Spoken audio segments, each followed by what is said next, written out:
More than a pleasure to have with us at the top of this hour somebody who's so busy and taking the time tonight. I'm both flattered and honored to have our Secretary of Labor for the United States of America, Mr. Thomas Perez, joining us. Secretary Perez, thank you. Good evening. Good evening, Leslie. It's always a pleasure to be with you. You know, I was so excited when the president gave his State of the Union address, as so many Americans were, because the majority of Americans support the idea that we have a problem in this country when it comes to income inequality. It could be catastrophic. And one of the first steps toward balancing and leveling the playing field is to increase the minimum wage. The president spoke, as many conservatives attacked him on, using his power and having an executive order to raise the minimum wage to $10.10. Could you speak to us about that? Sure. I totally agree with you, Leslie, that working Americans are the backbone of the economy, and a thriving middle class has always been the key to a strong economy. And I also agree with what you said, that hard work should be rewarded with fair wages, and that's not happening in America. Too many people are working a full-time job and living in poverty, having to collect food stamps and other support just to feed their family and pay the rent.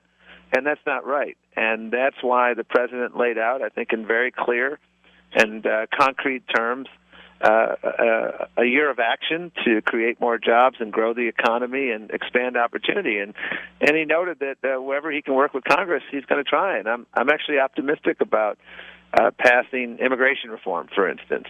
I'm hopeful about passing an increase in the minimum wage, but the president isn't going to wait. And he set an example and practiced what he preached by announcing the executive order that will require contractors to pay 1010 to their workers if they want to get a federal contract. I think that's the right thing to do.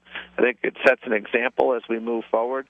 And I think, again, Americans deserve a raise, and the vast majority of Americans support these efforts. The vast majority of Americans do, and this is regardless of their political affiliation or ideology. So I would agree with you that the president not only wants Congress to act, he does not want to have to issue an executive order. But isn't it, when you look at the majority of Americans supporting this, and the fact that we have midterm elections coming up in November, politically, this would be a smart move for both Democrats and Republicans, and this should be something that would clearly have bipartisan support and should.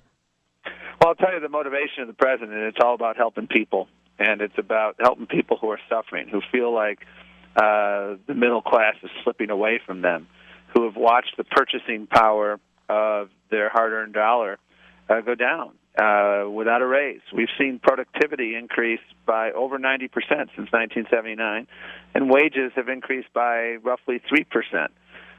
People should share in that prosperity that comes with increased productivity, but they're not. And that is why it is long past due for Americans to get a raise, and that's why the president's going to keep fighting it. And his motivation, plainly and simply, is fairness and helping people be able to feed their family and restore just basic income security to their family. This is in the best interest of the American people. You know what bothers me, and I'm sure it bothers you, and it's a struggle. We're asking for $10.10 an hour for people to be able to feed their families in one of the richest nations in the world. Well, it is amazing to me how many people are working a full-time job and living in poverty. And it's really important for people, I think, to understand history. 100 years ago, Henry Ford did what was considered a radical concept at the time, but it was rather smart. He doubled the wages of people on his assembly line. He did it for a number of reasons. First of all, he had attrition that was over 300%. People weren't getting paid enough, and they were voting with their feet, and so he couldn't retain his employees. He also said that one of the reasons he did it is because people who work on the line ought to be able to afford to buy the product that they're producing. Absolutely. And he understood that when you put money in people's pockets, they spend it. Nobody who gets an increase in the minimum wage is going to put this money in an offshore bank account. They're going to buy more food. They're going to take care of the necessities. They're going to put that money right back into the economy. And the best way to pick up the pace of economic growth in this country is through consumption. The best way to pick up consumption is by putting more money in people's pockets. One of the best ways to put more money in people's pockets is to increase the minimum wage, plain and simple. What is the status on the Hill to raise the minimum wage for the federal workers? Well, the executive order is going to be issued and signed imminently, so that will happen as soon as the president reviews the final language and moves forward, and that will be in short order. And then moving forward, as new contracts come up, and new contracts come up every month, then new contractors will be required to pay 10-10. And then in the meantime, we're going to be working our tails off to persuade Congress to follow the lead of the American people. Once again, the American people are ahead of some in Congress on this issue.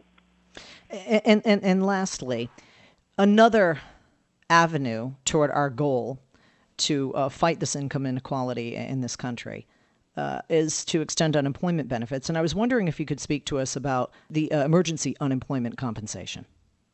I've been spending as much time on this issue as anything, and I will continue to spend all the time necessary to help secure passage of the extension. The last 5 times that this has come up, starting in the Bush administration, the extension was passed on an overwhelmingly bipartisan fashion with no strings attached. 1.3 million people a month ago lost this lifeline. Since then, another 300,000 people have lost this vital lifeline. They've gone from crisis to catastrophe, and I've met many of them. And I'm hopeful that Congress, at least in the Senate, on a bipartisan fashion, will act in the very, very near future. I know a lot of people are involved in trying to identify a workable solution.